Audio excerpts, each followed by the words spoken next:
अस्सलाम वालेकुम dear students. NPO का मॉक का क्वेश्चन स्टार्ट करने से पहले एक ब्रीफ सी वीडियो मैं आपके साथ शेयर करना चाह रहा हूं, जिसमें मैं कुछ कॉन्सेप्ट्स क्लियर करना चाह रहा हूं। देखिए, हमारे पास अमूमन चार फंड्स होते हैं। एक हमारा जनरल फंड है, ठीक है जी। एक हमारा सर एक्सटर्नली रिस्ट्रिक्टेड फंड होता है, जिसमें बाहर से जब बंदा डोनर एनपीओ को पैसे दे रहा होता है तो ये कहता है कि जी मेरे इस डोनेशन से फलां फलां काम किए जाएं। इसके अलावा एक चीज़ भी ऊपर नहीं की जाए, एक चीज़ भी नीचे नहीं की जाए। या वो एक्सपेंसेस के लिए पैसे देता है, या वो एसेट्स के लिए पैसे देता है, या वो एक्सपेंसेस के लिए पैसे देता है लेकिन टाइम पीरियड भी बता देता है कि जी इस साल से पहले इसको इनकर नहीं करना, ठीक है। फिर हमारे पास सर एक इंडाउमेंट फंड आता है। इंडाउमेंट फंड भी एक एक्सटर्नली रिस्ट्रिक्टेड फंड है, जिसमें डोनर आपको पैसे देता है, कहता है ये पैसे खर्च नहीं करना, इसको इन्वेस्ट करके इनकम कमाना, वो इनकम खर्च कर सकते हो तुम, ठीक है जी। और एक हमारे पास सर इंटरनली रिस्ट्रिक्टेड फंड होता है, जिसमें ट्रस्टीज या बोर्ड, जो एनपीओ का बोर्ड या ट्रस्टीज होते हैं, वो करते ये कि जनरल फंड से कुछ पैसा निकाल के सेट असाइड कर देते हैं कि जी इसको हम एक स्पेसिफिक ऑब्जेक्टिव के लिए यूज करेंगे, ठीक है जी। ये हमारा इंटरनली रिस्ट्रिक्टेड फंड है। इसका पैसा फिर किसी और मकसद के लिए इस्तेमाल नहीं हो सकता, ठीक है जी। सर अगर इनमें कोई कंट्रीब्यूशन आएगा, ठीक है जी, अगर इनके लिए कोई भी कंट्रीब्यूशन आएगा तो सर इसके लिए कोई कंट्रीब्यूशन नहीं आ सकता, क्योंकि ये बना इंटरनल है, ठीक है जी। तो कंट्रीब्यूशन जनरल फंड के लिए जो आएगा वो इनकम एंड एक्सपेंडिचर अकाउंट में जाएगा। जो एक्सटर्नली रिस्ट्रिक्टेड फंड में कंट्रीब्यूशन आएगा वो लायबिलिटीज में ऐड हो जाएगा। और जो एंडाउमेंट फंड के लिए आएगा वो सीधा सीधा statement of changes in net assets के अंदर चला जाएगा, उसके अंदर ऐड हो जाएगा। डन। इसी तरह सर मेरे पास इन्वेस्टमेंट इनकम, सर अगर जनरल फंड के पैसा कुछ पड़ा हुआ था सरप्लस, उसको हमने इन्वेस्ट कर दिया और उस पर कोई इनकम आई तो सर वो इनकम एंड एक्सपेंडिचर अकाउंट में जाएगी। सर एक्सटर्नली रिस्ट्रिक्टेड फंड में अगर कोई इन्वेस्टमेंट इनकम आई वो लायबिलिटीज में ऐड हो जाएगी, उसके बैलेंस को बढ़ा देंगे, क्योंकि एक्सटर्नली रिस्ट्रिक्टेड फंड रिपोर्ट होता है नॉन करंट लायबिलिटीज में, वो बैलेंस बढ़ जाएगा।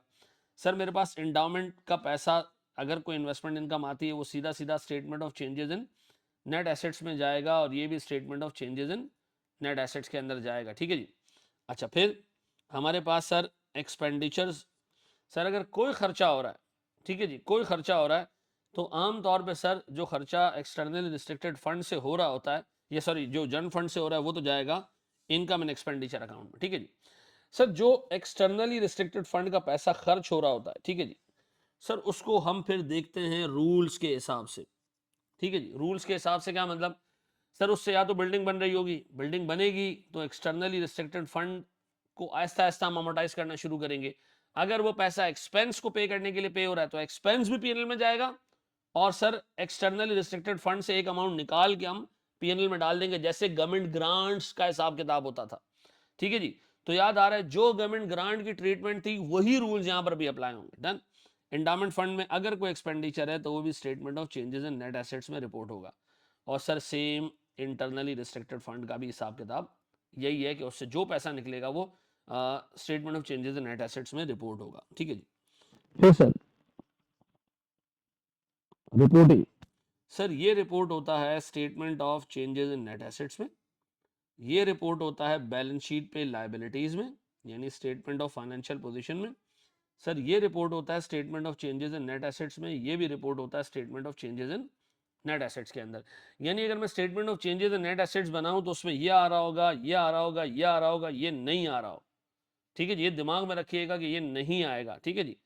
ये बातें सारी याद रहेंगी सर। अब बताएं जनाब, अगर हम एक स्टेप आगे लेके चलें इसको और इस सवाल पे आ जाए, पक्का जी।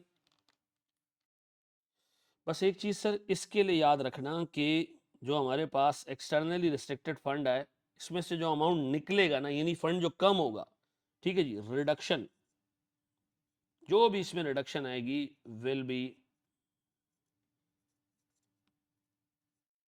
Reported as amortization income in income and expenditure account, ठीक है जी। जैसे डेफर्ड ग्रांट इनकम का हिसाब किताब था ना, वैसे इसका भी हिसाब किताब होगा, ठीक है जी। अब आए जरा सर हम वो सवाल सॉल्व करते हैं जो मैंने मॉक में आपको दिया, ठीक है जी।